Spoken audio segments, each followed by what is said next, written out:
So here we have the Nissan Qashqai on a 65 plate. I'm going to start off by showing you around the outside of the car, and then we'll hop in and run through some controls on the inside. But from the outside you can see it's a 5-door car with alloy wheels and tinted windows. Let's start off inside the boot and then work our way around the rest of the car from there. As we approach the back of the car, you can see we have reversing sensors. This car's also got a parking camera, which I'll show you when we're inside the car. Plenty of boot space as well, along with that 60/40 split folding rear seat, should you wish to increase this space even further.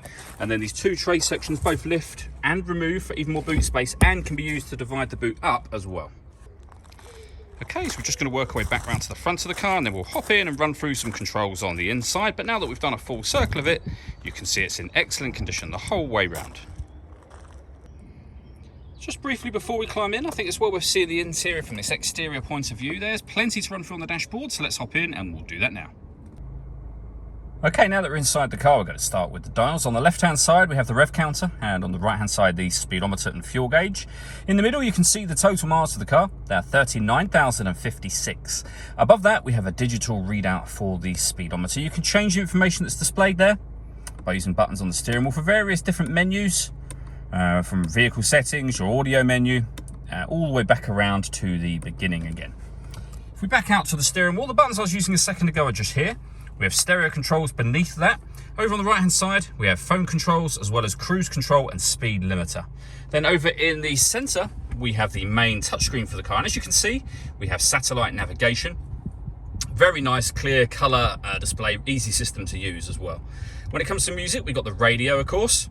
This car's got DAB radio, as you can see just there, FM and AM radio as well. If you want to listen to your own music, you can do that via the CD player, auxiliary input, USB input, or Bluetooth audio once you've paired your phone, which is done by hitting connect and then pairing a new device, which again, we're not going to do right now, of course.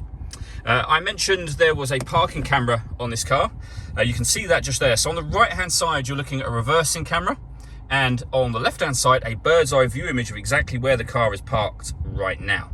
And it goes a couple of steps beyond that. If you press the camera button, you get a front facing camera and the bird's eye view, or a front facing camera and the front near side, so passenger side wheel there as well.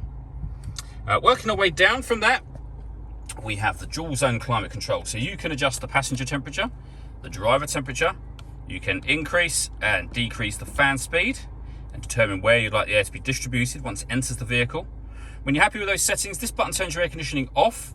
You can see it's off because it will say nothing just there, and the light here is on when the air conditioning is turned on as well. Or press that button in to turn auto on. The car will then take control of the fan speed and the direction of the air to maintain those two temperatures for you. Any manual adjustment will take auto off straight away again. Underneath that, we have the electronic handbrake, a 12-volt charging socket, the 6-speed manual gearbox, and then inside the central armrest, a 12-volt charging socket again, along with the auxiliary and USB inputs. The last thing I wanted to mention is the panoramic glass roof. There's a button just here that will begin to open that. That will open all the way to the back of the rear seats. As you can see, that lets in a huge amount of extra light. All that leaves me to say is thank you for taking the time to watch this video. If you'd like to come and see the car for yourself and have a test drive, please feel free to give us a call here at Surrey Specialist Cars. We'd love to hear from you soon.